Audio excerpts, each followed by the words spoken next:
Welcome back to Big Bold Moves Abundant Life. Today I am so grateful to introduce my friend Dawn Van Beck. I've had the joy of watching her step out in faith time and time again. Dawn is an author and speaker with the heart to help women receive the gracious love of God and walk in real freedom in Christ. Her award-winning book, Deliver Me, made a powerful entrance from the very start. You're truly going to love her.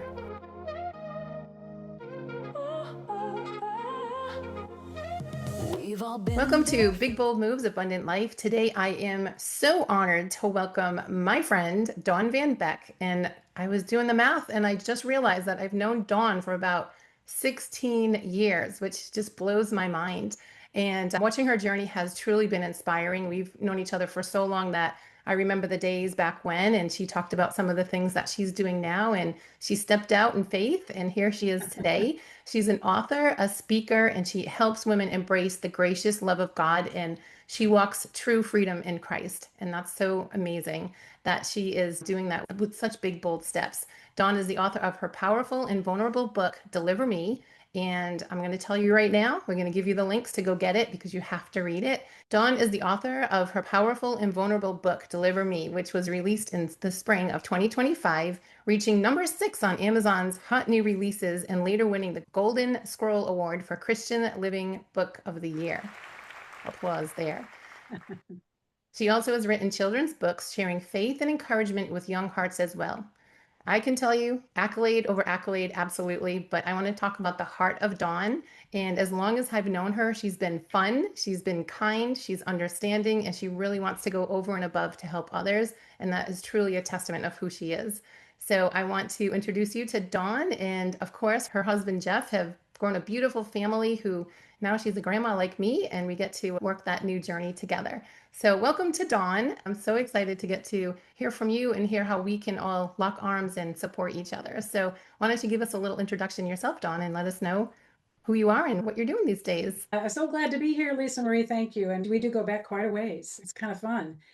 I am an author and a speaker, and I have a past that includes some regrettable choices. Some might even say unforgivable choices. I help women embrace the gracious love of God in their lives by leading them to absolute freedom in Christ. And my whole goal with all that I do is to really be providing nuggets of encouragement and joy for women. That's my goal. So I do a lot of different things. I've published some books. I write devotionals on my website and also some random blog thoughts. I am a contributor for an online devotional, and I write a ministry moment on my Facebook page as well. So I dabble in a lot of different things, and now God is also moving me into a speaking ministry as well. So in a nutshell, that's it. I love it. And I can see that there's a path that brought you to where you are today that I can personally say just from knowing you. But I love that you're even moving forward to be able to gather groups and having those opportunities to use your writing to really inspire others and get that message out in a bigger, amazing way. So, a couple questions I'm going to ask you. And of course, we talk about this being very relaxed and we're friends, but even more so, we just want to be authentic in who we are. Right. And for those that are meeting you, Dawn, for the first time, how do you usually describe who you are and what fires you up? I just feel like there's so many people who are lost and they feel like they have to live their lives carrying around dead weight from the past. And it gets me right here, and that is not what God is all about. And I say this because I am one of those people that used to believe that and did that. And God has helped me come out of that. I want to be able to share that with others. And my sweet spot is freedom, freedom in Christ. That is what God is all about. And a lot of people don't realize that. That's one way that I can be used by God and to give back and help others experience that. And that segues us into having that mindset. And you have a brand name that you like to sit by, and it's Come Sit for a Spell. And it feels Mhm. so welcoming. And I think you tell me what the whole verse is that you like to say. Come sit for a spell. I'll Oh, put come sit for a spell, helping you hear God's whispers above the roar of the world. I just want people to feel like we're sitting down having a cup of coffee and just that warm feeling of connecting. And our world is so noisy, it's so busy, it's so loud. And when you sit still long enough to hear God's whispers, which actually his whispers can be a lot louder than the enemy and the world if you're tuned into that. So that's what I'm all about, is helping people hear that. It's powerful, especially with all the noise. It's so hard to turn it Mhm. off or turn it down. But in those moments, we do need to be reminded, and it sounds like that's where your focus is to remind us. Right. So, the name of my podcast is Big Bold Moves, Abundant Life. I always love to ask the question, how do you define abundance in your life? I abundance for me, I know that in the dictionary, if you were to look it up, I think it means many or multiply, that kind of thing. But for me, abundance means it, I just think of magnified, like joy times 100, or strength times 100, peace times 100. But I think to me, living an abundant life is living a full life. And I have to say, what goes along with living a full life is embracing. That's part of the meaning of that, is embracing your life to the fullest.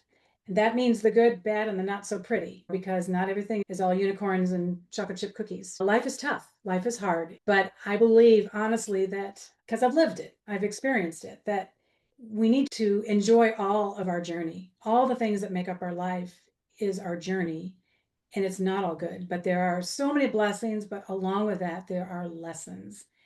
And you don't want to miss any of it. It's all important, it's all part of your journey. And So don't to you, living an abundant life is embracing a full life. and you must agree, those lessons are powerful, and it's hard to realize that they're lessons unless you do take some of that quiet time and you do sit in it for a little bit. And obviously, we say the things that we do and experience, our vision is so sharp 2020 after it has happened for us to look back and to realize, okay, maybe it wasn't so great, but wow, what was Mhm. I saved from? What could have been different? And I feel God, He's great and He protects us from the things that we don't even know sometimes. And so many times, God doesn't, I find this so much. It's like, Lord, can you just tell me now ahead of time what you want me to do here? And it's like, no. You see it hindsight. You look back and see, oh, now I see where God was working there and why. And I think sometimes God doesn't let us know that ahead of time because he wants us to trust in him. He wants us to use our faith and trust in him and rely on him. And that's how, and then he gets the glory because we can say it wasn't me, it was him. And so that's where some of that comes into play. That's a great point. Walking down that same road, you've shared that your story includes some choices, as you said in the introduction, once felt that they were unforgivable. How has God graced you and reshaped you in a way that you see yourself today? God has redeemed me, and he can and will redeem all of us. And I don't know why we always tend to think, maybe it's just our human nature, but we tend to think that nobody else has gone through what I've gone through. And nobody else can relate to this thing that I'm feeling here, or no one else has ever thought these horrible thoughts, right? But that's just not true. We're all bozos on this bus. And God just wants to redeem us all. And it's through his powerful redemptive forgiveness that we can be free. And there is a framework for his forgiveness. There's I believe, a few steps that you need to take, and they're in the book. We spell it out in the book, here's the path to that freedom. And it took me a while. I mean, I went through some things that caused a deep, deep, deep shame in my life. And the enemy's lies got a hold of me. And I believed I was unworthy. I was inadequate. I really honestly thought God would never love me. And it wasn't like I was feeling sorry for myself. I really believed that and thought, well, he shouldn't love me. Why would he? And boy, I know that I'm not the only one that has been there or maybe there right now who really believes that about themselves. And that is not what God is all about at all. And I had it open because I wanted to read this if it came up. It says right in his word in Isaiah 43, verse 1, fear not, for I have redeemed you. I have summoned you by name. You are mine. I belong to God. You belong Mm. to God. We belong to God. So that's what he wants to do for us. We just have to let him. We just have to let him. And that segues right into my next question. And it's all about talking to women and letting them know that there's help for them and that they need to embrace the gracious love of God. So, what do you think women struggle with the most when it comes to receiving that grace? I think women feel unseen. I think they feel unworthy and they feel discouraged. God doesn't want you to feel that way. And we measure that by what we feel from other people, by man's measurement of that. And we need to look at what God says about us. I tell you, I battle with the enemy, and I still do. I'm not, it's not always a one and done. Sometimes you have to put on your boxing gloves and do battle with the enemy again and again. I just recently had an experience where I noticed something about myself that I didn't like. And I went there. These lies came into my head. And I started saying, you're never going to be used by God because this is what you look like. And this is what you this. And this is what you that. And you're never going to this. And all these things. And I had to stop myself and say, wait a minute. This is not from God. This is not from God. And I started telling myself, reminding myself of all those affirmations. There's so many affirmations in the Bible about who God says we are. We are loved, we are blessed, we are victorious, we are chosen, we are made in his image. The list goes on and on and on. And I took a moment and said, let's remind ourselves, who do you belong to? And what does God say about you? Not this guy over here or this woman over here. Who does God say you are? And when I did that and then started to pray, I did battle with the enemy until those thoughts were gone. Mm. But that's what we can do. You can take your thoughts captive and learn. You have to train yourself to listen to God's voice and not anybody else's. And then embrace what he tells you, embrace what he's all about to get rid of that unworthiness and believe that you are worthy. So, so worthy. You're speaking from a place that you're confident in your place and you have that knowledge and you know that you know that you know.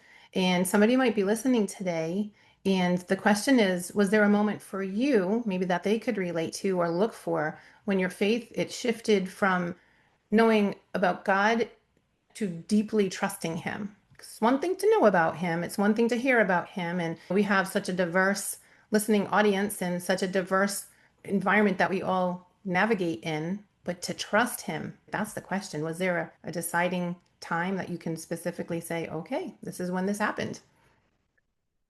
Two thoughts are coming to my mind. One, I have to say that on my journey of forgiveness from the deep shame that I had experienced, I did get to a point where I accepted God's forgiveness, which took a while for me to do that. But I realized very, very important. I didn't realize it at the time. I could accept God's forgiveness, but I still couldn't forgive myself. Mm. And now looking back, this is a bold thing to say, but I really believe that unless you forgive yourself, you're really not accepting God's forgiveness because it's all of it. And that was equally important for me to do was to forgive myself. And that was a process to be able to do that, but I finally did that. I wish I could say it was just boom like that, but it was a process for me. And I have this story, a very profound little episode that occurred to me 6 months before I released the book. Now, this is a vulnerable book, right? And I had worked on it for so long and I was excited about it, but then I hadn't released it yet. And I was at a Christian conference and I was walking in the morning, took a long walk in the morning, and I checked the radar first because I don't like being caught out in the rain. And I thought, no, I'm good to go. There's no rain in the radar. And so I was walking and I was talking with God. And I was doing all the talking, unfortunately. I do that a lot. And I finally got myself quiet and thought, I need to hear what God might want to say this morning to my heart. So I had been walking for quite a while now and I started getting quiet. And you know what? As soon as I got quiet, I started to cry. And I realized I'm like, Lord, why am I so afraid of the next step of your call, which was to release that book? To be honest with you, I was terrified to release the book. And honest to goodness, I really, in my tears, I heard this. I've never heard God audibly speak, but I hear him in my spirit. I get little nudges and I just have a sense that he's speaking. And I heard in my spirit God say, Dawn, I want you to trust me. And I thought, well, what do you mean? Of course I trust you. I was a little bit offended that God didn't think I trusted him, right? He's like, no, Dawn, I want you to really trust me. I want you to trust me like you've never trusted me before. So this is the next step that he was calling me to do in my obedience to him. And so then I got quiet and those thoughts were reverberating in my mind as I continued walking. And I kid you not, the next thing I felt a raindrop on my wrist and then one on my forehead. And I was like, no, Lord. I literally was praying that God would stop, that He could stop the rain, right? You know how I feel about rain. Stop the rain. And it just kept coming, just kept coming. And then finally, I was drenched, soaked. And I finally stopped. I had turned around and was jogging back toward the conference center, and to no avail. I was soaked. So I stopped and I threw my arms out, threw my head back, and just smiled in the rain. And then there was another voice that sort of spoke to my spirit saying, Dawn, I want you to embrace the rain. Trust me like you've never trusted me before for whatever I have coming ahead of you, and embrace the rain along the way. And that was a huge pivotal moment for me to hear that message and realize, yeah. And it goes back to my living an abundant life, embracing a full life. It's embracing all of it, knowing who is in charge and who I belong to. Because it's not always going to be easy, it's not all going to be roses, but God's got me, God's got you, and He'll be with you no matter what you're going through. That was another step in the turning point of how things have evolved and where God's brought me and taken me. Well, we can't control things, but we can control how we respond and react to things Right, that are tossed in our direction that we're not expecting. right. Clearly, you prepared. You looked at the weather. You I didn't just walk did. blindly, you took steps. So for him to reveal himself in that way is pretty powerful. How amazing. I'm talking to you about obedience. I've been dabbling in your book and it is tremendous. And we spoke briefly before we got together. And I just said to you, are you talking or whispering in my ear? I think I'm about 100 and so pages in. And I can recall many, many years ago being a mom of four, just burning the candle at both ends, trying to do it all, trying to be it all, trying to be the best of the best of the best, and getting involved in so many things. And the kids are involved. So you understand, That's you part of know. being a woman. It is. It really is. And I feel like today's day and age, my kids are all grown. They have their own families, as are yours. Right. But I can recall way back when watching a segment on some crazy TV show, and there was a woman that was replicating kind of what I was doing and where I was. And her friends couldn't find her. And they were just searching high and low for her. And they were concerned, like, where did she go? And they found her sitting in a field up against a goalpost. And she was just crying. And they approached her and they said, where have you been? We've been so concerned about you. And she just said, I'm exhausted. You all have it together. You're all doing so great. You've all got it going on. And they all looked at her and they said, no, we don't. Well, Oh. how come you've never told me that before? Was her feeling because she felt so defeated. And so, with reading your book and hearing, there was a lot of those same stories and those same experiences where I was just reminded and nudged myself about, oh my goodness, we are made for more. We don't have to be perfect.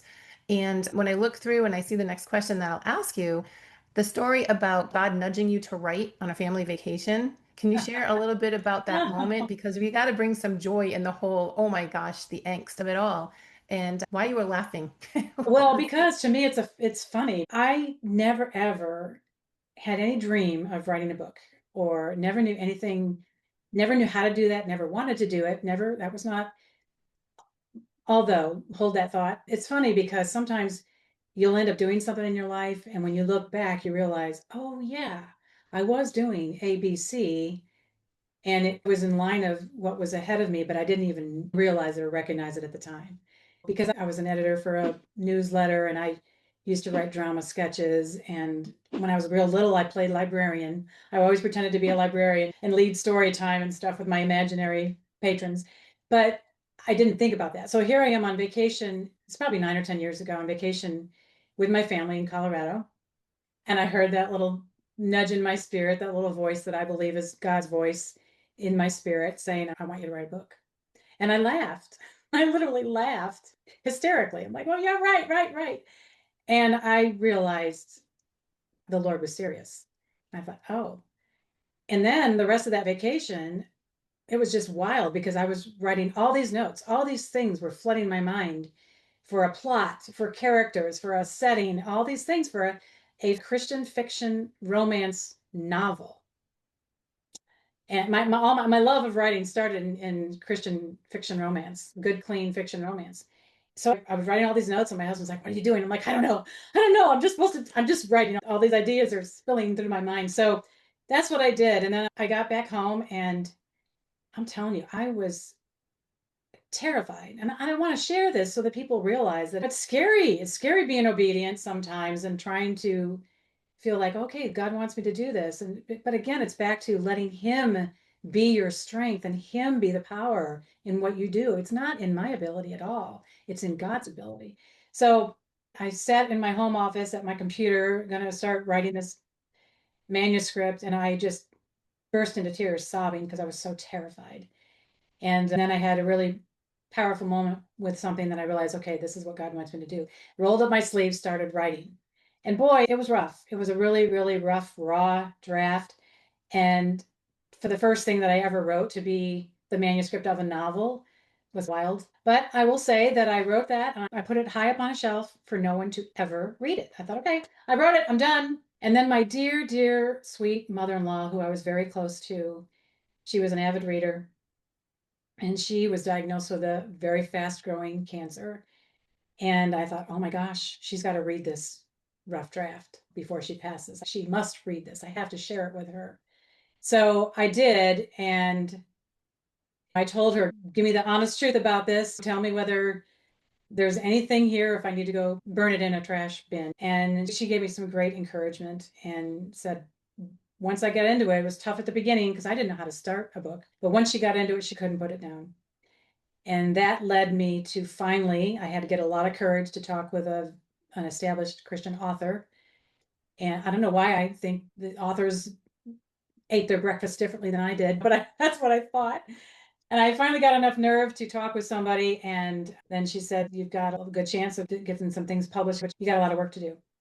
So that's what started it all. And I had to hone my craft. I had to learn the craft of writing. So I joined an online writing group and I listened to podcasts, read articles, started doing the work. And on the online writing group, they did contests and things, and I learned how to write short stories, which I had never done before.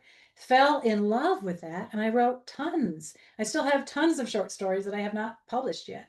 Mhm. So that's really what started the whole thing. And then it was much later that it turned into me writing a nonfiction book, which I never thought I would do. Never, never wanted to do that. Never thought I wanted to do that. So it's been a journey, to say the least. That's amazing. Oh. So you talk about all some of your books you have published, and I look here and it's a Child of Mine, Destined to be Valentine's, Holiday Moments. That's appropriate for now. Autumn Love, Mm-hmm. and of course, let's not forget Lazy Lily and the Big Surprise. The star of the show is Lily, who is your pup, Yes. and then Barnabas, the kind-hearted bunny. Yes. And they've been in my little library, and now that we're excited with these little grandbabies, we have some material for them. But Good. moving forward, again, we talk back and forth and we have grown to where we are today. But for someone who feels that calling, and I know you said it just a moment ago, we want people to hear. You want them to hear your story because we fall into that it's not good enough, I'm not enough, I can't. But you constantly get the prompting and the nudging to do something. But for those people who feel like there's something they want to do and they feel wildly unqualified, what encouragement would you give them to go a little deeper into what can they do? How can they do it? I don't have a magic bullet for that other than to really just pray that God will give you strength to do that. And I go to a lot of Christian writers and speakers conferences, and I was at a conference this last July, and one of the speakers had these bracelets, and I have a whole bunch of them now, and I give them to people. But it's a very simple prayer that she came up with, and that's what I tell myself all the time. Because listen, I'm the poster child for fear, which is, incidentally is what the next book God wants me to write about. I think God has a sense of humor. And because he's been working through this, and I'm not the only one that's afraid to step out. And so, anyway, but the prayer is, God, I can't, but you can. I will let you. So simple. But if you say that to yourself and go, yeah, this is my prayer. And I get nervous a lot, and I wear that bracelet and I sing, and I get nervous when I sing. And so I've got the microphone up, I've got that on my, I can't, but you can, and I will let you. right? And the other thing that's coming to me is once you step out and do one thing in fear, courage is not the absence of fear, it is doing it scared. And actually, in order to have courage, you must have fear. And once I realized that, I thought, oh my gosh, that was a game changer for me. Because I was thinking all along, you pray that you have courage, which I thought that meant no fear. No, that's not what that means. It means do it afraid. But once you step out and do something and allow God to work through you and let Him do the work, He will lead you to something else. And you'll find that God is glorified through that and God blesses that. He blesses you. And I'll tell you right now, one of the big, bold moves that I made with this book, releasing the book was a huge, bold move for me because I was terrified. But after it was released, I was like, wow, it's really okay. Things are okay. But the next thing God did was lead me, nudge me. I want to say He pushed me eventually, but I actually led a book study at my church for a connect group on my book. And listen, I'm one who's compared myself over the years with these other, that woman's a Bible teacher. And this one, she's led all these Bible studies, and this person has founded that. And I haven't done anything like that. I've never led a Bible study in my life. And the pastor had mentioned it to me, and I thought, oh, no, we won't be doing that. And then some other people mentioned it to me. Long story short, I finally did it. And I led a women's connect group, and we did a book study on Deliver Me, Ditching Your Shame, Embracing God's Freedom. And it was phenomenal. I was way outside of my comfort zone. You're going to be outside of your comfort zone. And once you learn to embrace that, I used to fight that so much. And this goes right to the obedience. I used to fight that so much. And now that I'm learning that almost 90% of the time I'm out of my comfort zone. And that's reality. And once you embrace that, it's a little bit easier to just say, okay, what do you want me to do, Lord? Yeah, I remember the times, the conversations that we've had. We're like, okay, I'm doing this. Yeah. I'm doing this. Yeah. And you did it. You say, do it scared. And I love what you just said about you can't be bold, you can't be brave until you have fear. It's Right. magnified when you experience the opposite. And this is really, really, really important. And we got into this in the book study. And there's a chapter in the book called Braving Deep Waters. And man, this is really so important for all of us. We are so afraid to be vulnerable. Again, we think that no one's ever done what we've done, or no one's ever made this mistake, or whatever it is. And we're afraid to be vulnerable because we don't think anybody else can relate to that. But everybody can relate to that. But here's the most important thing about this is our vulnerability is what God uses to help other people. That's the way He uses us to do His work. If you're not vulnerable with someone, they can't relate to you and they're not going to get the help that they need. So, this is really why I'm doing what I'm doing. I love this quote, and it's by John Acuff. It says, the scars you share are lighthouses for people to avoid the same rocks that you hit. I love that.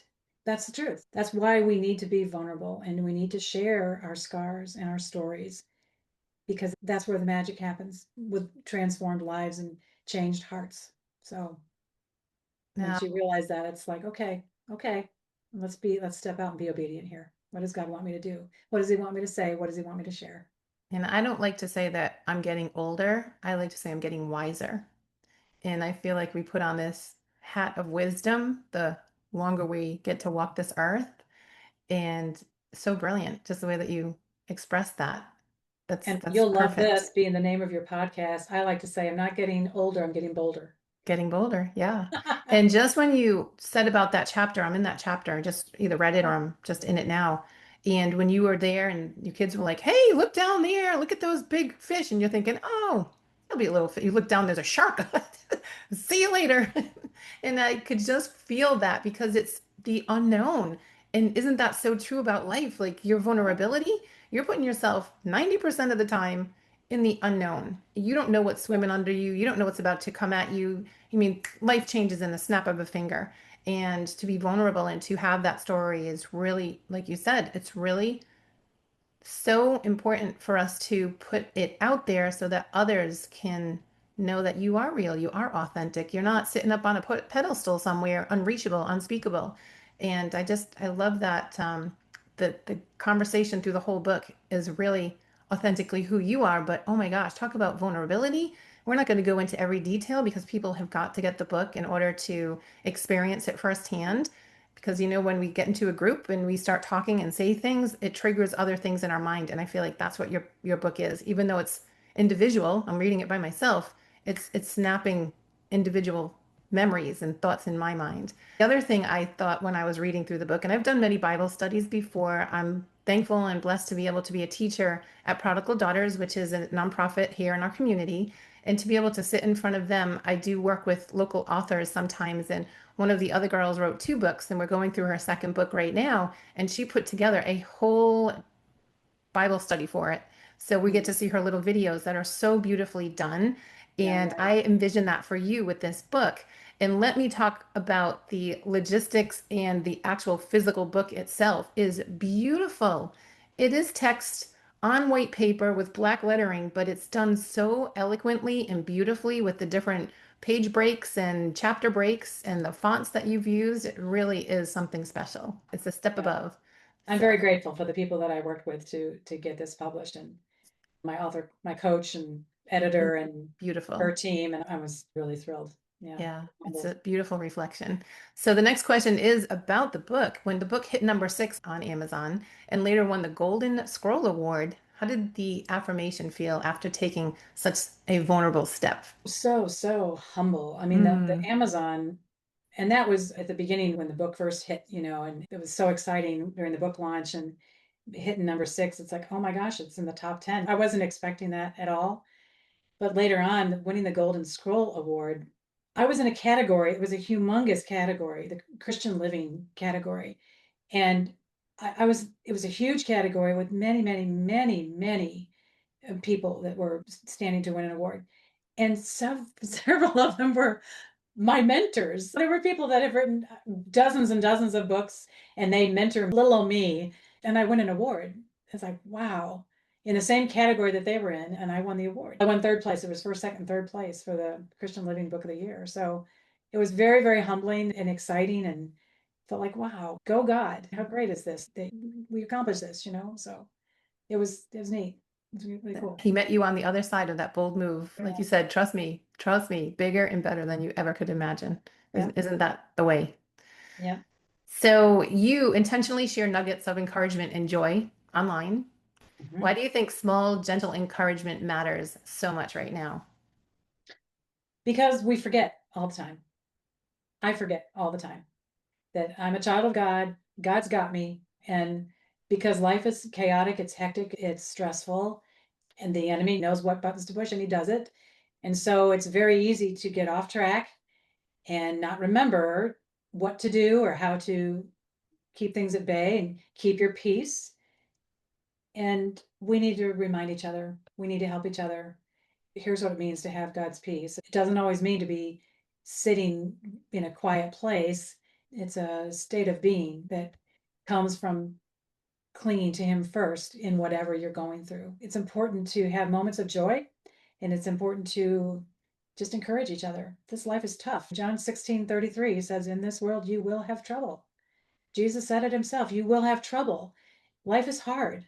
We're not created for this world. We're created for, this is not our final destination. But while we're here on this earth, it's going to be tough. There's going to be loss. There's going to be tragedy. There's going to be stress. There's going to be discouragement.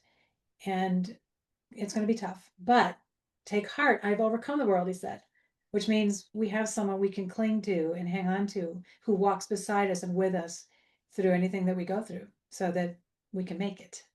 So that's why that's Mm, important. right. Yeah. I love that with this podcast specifically, I get a chance to speak to pretty amazing people like yourself, and just to be able to give simple practices or habits to help somebody listening in that maybe can't relate at this time. You want them to stay grounded in joy and faith. So, what would some of those practices or habits we can start even today you would recommend? Definitely disciplining yourself for a time of prayer and devotion in the morning. Well, doesn't that be in the morning?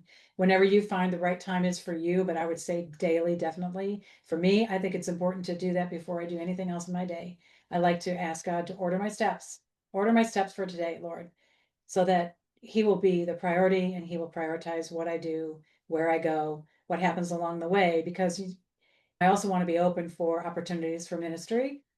And sometimes if we have, and I'm a very task oriented planner, so it's been a process for me to learn how to say, let's let God be in charge, not Dawn.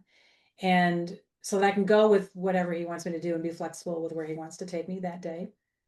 But I'll tell you something else. And this is something that I've been remiss in. And lately, I would say in the last 8 months, the Lord has brought me to this other place where I'll have devotions in the morning and I will read my Bible with along with a devotion, right?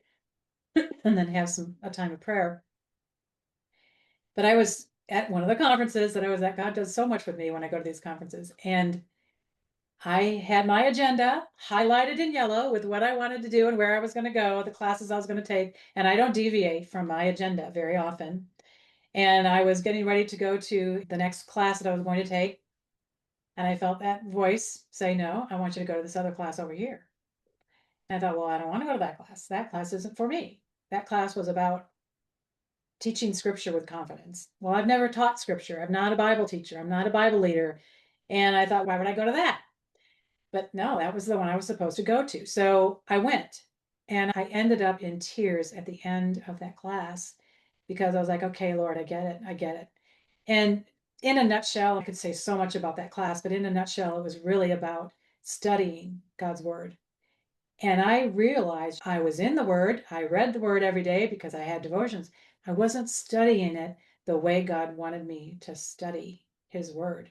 And by studying the Bible, that's how you really get to know so much more about God and His character and the whole big picture and the whole story of everything He wants us to know and learn and grow with. So I would really encourage everyone for that too. And I think again, so much for me is it's a process. Like I've tried to read through the Bible before. There's so many Bible reading programs, read through the Bible in a year, and they're structured all differently.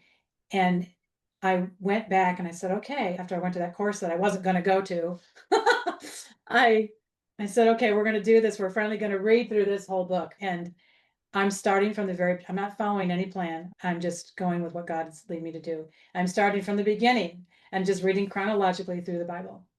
And it's been so cool because I know from experience, there have been times where I've tried to do that, tried to study the Bible. Like, how do you study the Bible? And it just fell flat. And this go around, it's things are jumping off the page. Mm. I'm reading things and going, oh, yes, that's where that is. I didn't know that's where that was. But it goes back to being obedient. If you say, here I am, Lord, use me, I'm willing. I'm scared and I don't know what I'm doing, but I'm willing. That's all God requires of us. Mhm. And then He will make things come alive. He will lead you. He will guide you. He will bless you in the Mm. process. So I think those two things are the most practical steps right there. And then I think it's very important also to self care is important. And there is a time for sacred rest. Dr. Sandra Dalton Smith wrote a book called Sacred Rest. And it's all about there's a very definite time for you to just be at rest in Him because that's where you're not wasting time. It's not idle time. You're allowing God to fill you so that you can give back Mm. to strengthen you, strengthens you in the process. So, yeah, those are elements that I think are very important practical steps. So many cliche statements come to my mind, and one is put your oxygen mask on before you try to put it on somebody else. Oh, yeah. And again, people might be listening to this, and I know I'm a God-fearing woman and Christian myself, and I know back in the day when I know God very well and had a really great upbringing as a Catholic, but as a Christian, it's having that relationship and knowing that we can't do a good deed to become a Christian. We just have Right. to ask, and Right. He's there for us. And to again know with the wisdom that comes with everything, we do have to be quiet. And that's been our conversation throughout this entire time together. It is very, very difficult to turn it all off. Yes. So for somebody who may be listening who's just not familiar, you might look and say, well, yeah, I know God, but I don't know what you're talking about. What is this relationship thing that you're talking about? We just want to encourage you. And I know Dawn the same. You can reach out to me. You can reach out to Dawn. If you have questions and you just want to know more, I believe that there's no mistake that you're listening to this right now, listening to this message that we're speaking about. So we just want to prompt you, like he's prompting you, to ask more questions and to get more knowledge because it is so refreshing. And the vision that I often see in my mind when I'm that same person that was back in the day with my kids, raising them to take it all on and carry all this baggage. And even in my business with what I do financially, there's so much on our shoulders, and we can just visually drop it all at the foot of the cross and know that God, Jesus, can take it from us. And we don't have to be living in that realm anymore because, of course, it is the enemy. He wants to kill, steal, and destroy. And if he Right. can't do that, he will distract you and he will be doing it, and you're not going to be realizing that it's happening. This episode of Big Bold Moves Abundant Life is brought to you by Fearlessly Debt Free. If you have debt, mortgage debt, car loans, any type of debt, credit cards, college loans, you are interested in knowing how you can pay that debt off into a third to a half of the time faster, or you would like to save a third or a half of the amount of money that you're spending on interest and fees, you can click the link below, get on my calendar. We can have a discovery call. It's a free analysis to show you exactly how much you can save. Fearlessly debt free, where we want you to live an abundant life. I've put this in a couple of blog posts where I'd say, put it at the feet of Jesus, leave it there. That's That's the right. second Don't part pick of it it is back up leave it there. again. Don't take it back, leave it there. That's it. So yeah, So no regifting here. right, right. Looking ahead, as you look towards your future, what are you most excited about in the next chapter of your ministry and your writing and maybe even your production? Maybe we'll see you on the big screen with one of your novels, one of your Well, the, writing. the biggest thing going on now is really getting into more speaking engagements. And I do have a couple of different talks, but the signature talk coincides with the book. It talks about ditching your shame and embracing God's freedom. I welcome those opportunities to speak for other women's groups and ministry groups. And I'm starting to get asked to do things that I never had before. I've been asked to participate in a collaborative devotional project. I'm really excited about it. It's a 30-day devotional called Held in the Wilderness. Mm. And it's specifically for women. It's going to be an online devotional. It's going to be released in January. And I'm one of the contributors. I've written it's 30 different devotions from 30 different authors. And it's for women who are feeling discouraged and unseen and unimportant. And it talks about all the different types of wilderness, the wilderness of fear, the wilderness of insignificance, the wilderness of shame, so many different things. And that's going to be powerful. And I'm just so honored that I was able to be included in that. Yeah. And then there's more books coming. So we'll see what God does. So That's awesome. yeah. Just wrapping up here, how can listeners support your work, whether it's through your books, you're sharing your message, or inviting into their communities? And I know that you spoke about speaking engagements, so we certainly want to get the message out that you are open to speaking with others. But what are some of the other ways that they can connect with you? You can connect with me through my website. That's the easiest way to get in touch with me. There's an email address and phone number there. Certainly, I'm available. God's message of deliverance is a powerful message, and it's a message that I would love to share. Biggest thing, really, honestly, just pray. Pray for me. Pray for the Mhm. ministry. Pray for what God's wanting to do and through me, and that I will just stay out of the way and let Him do it. And if a woman, again, is listening today and maybe she feels stuck or ashamed or uncertain, what would you love for her to hear right now? To not give up hope and to realize that God has a purpose and a plan through every bit of it, even if you are struggling and there's maybe hardship or whatever it is you're going through, to not give up, to reach out to God and let Him speak to your heart, let Him guide you, let Him whisper what He wants you to hear. And you know what else? Um, I used to think that the waiting period, we go through waiting periods in our lives, and I used to think that that was a bad thing. Like, oh my gosh, now I have to wait, and I'm just waiting and waiting and waiting for God to move. And I have so learned that no, no, no, no, no. The waiting period is where all the magic happens. If you're in a waiting period, that is not a wasted time at all. I have found that that is where God has grown my heart for whatever, grown my heart for women or whatever it is. And that is where my faith has been strengthened.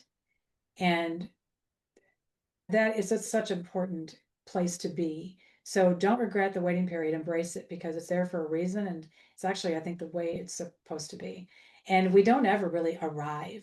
I used to think, I used to want to go from A to Z like that and skip the waiting period, right? But I've missed all the good stuff. if we do that. And then I'd think, okay, well, I have to learn this and this and this and this, all these things you learn when you're writing and learning how to publish and all these different things and technology, right? And then you get to a certain point and you look back and go, wow, look at what I've learned. And now I'm at the top of this mountain. And you think, ah, oh, I'm there. I've learned all these things I set out to learn. But guess what? Once you get to the top of the mountain, you look down, you realize there's another mountain. There's another one. Now I've realized instead of fighting that, but embracing that, and that's the way life is. There's going to be one mountain after another after another. It's what you do with that and how you go through that that determines your ability to experience God's joy amid all of it. It's just deep. It's so deep. Because I don't think when you're younger, you don't realize there are multiple mountains. You just No, figure, oh, I'm there's going to one. achieve it. I'm going to get there And and then I'm then going I'll to be be there and good. everything's going to I'm be going to great. be No, no, checking no. everything out and everybody will look up Right. to me at the top of the mountain. No, that's not true. We don't see the journey in other people. We just see them as they have arrived. And clearly, that is such a misconception. It really is. So, as we close, is there a verse or a prayer or a thought that you find yourself turning to over and over again? I know we talked about the bracelet, but in our final few words here, what would that Yes. be? Yes. My favorite verse, my life verse is Philippians 2:13, for it is God who is at work in you, both to will and to work for his good pleasure. Like I say, I'm the poster child for fear. It's gotten in my way, and I had a very funny experience happen to me one time, and that verse is what I learned and realized afterwards. It isn't me. I don't have to be nervous. God is the one doing all the work here. God at work in you to will to work for his good pleasure. Mm. So that has really changed the perspective for me in a great way. So I cling Amazing. to that verse. Wonderful. Well, thank you so much for sharing your heart, your vulnerability, Thank and you for having my, me. oh gosh, my desire is always to talk with a guest here and have them shine, but clearly, you know who shines through you, right? Absolutely. And it's just been such an amazing time together. And my hope is that people will hear your story, jump on the bandwagon of number one, putting God as a priority in their lives, Yes. and then to really support you in your ministry because women need to support women. And we Yep. have such a great opportunity to remind others that it's okay, have hope, and be in a place that you're open to new ideas. Mountaintops will continue to come and we'll help each other lift us to those mountaintops. Thank you, Dawn, and I Thank you. will, So honored to be here. Thank you so much. my pleasure. And you stepped out of your comfort zone to do this. I know you did. So I'm certainly glad that you decided to come here. And I know God will bless both of us and we'll see where this goes. Dawn, thank you for sharing your heart, your vulnerability, and a little bit of your story with such courage and kindness. If you're listening right now and something stirred in you, I want you to take that seriously. You're not alone, you're not too far gone, and you're not disqualified. There is hope. We'll share Dawn's links so that you can connect with her, get your copy of Deliver Me, and follow her ministry. Thank you for joining me today at Big Bold Moves Abundant Life, and I'll see you next time.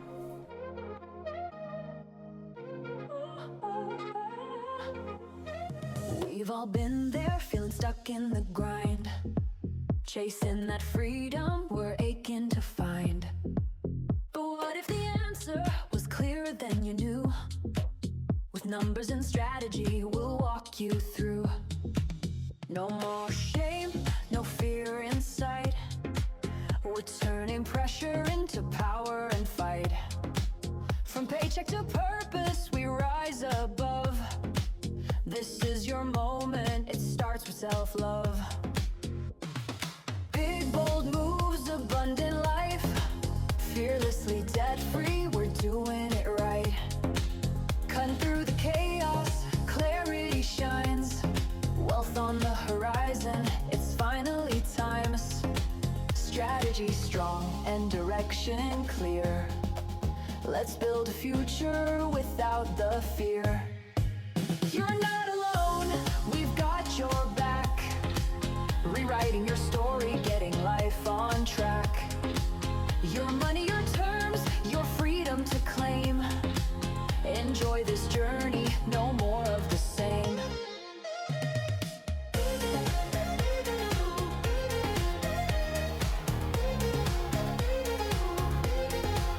Big bold moves, abundant life.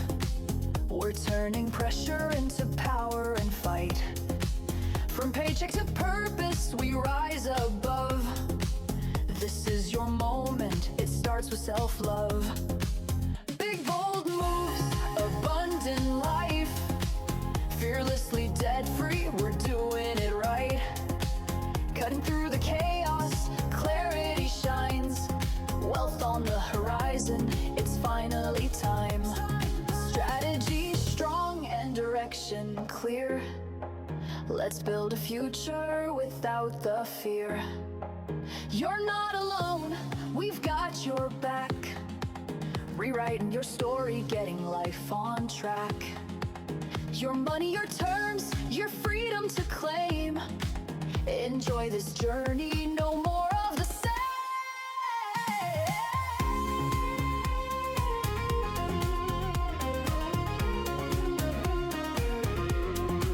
We're turning pressure into power and fight. From paycheck to purpose, we rise above. This is your moment, it starts with self-love. Big bold moves, abundant life. Fearlessly debt-free, step into the light. One decision away from a brand new day. We're guiding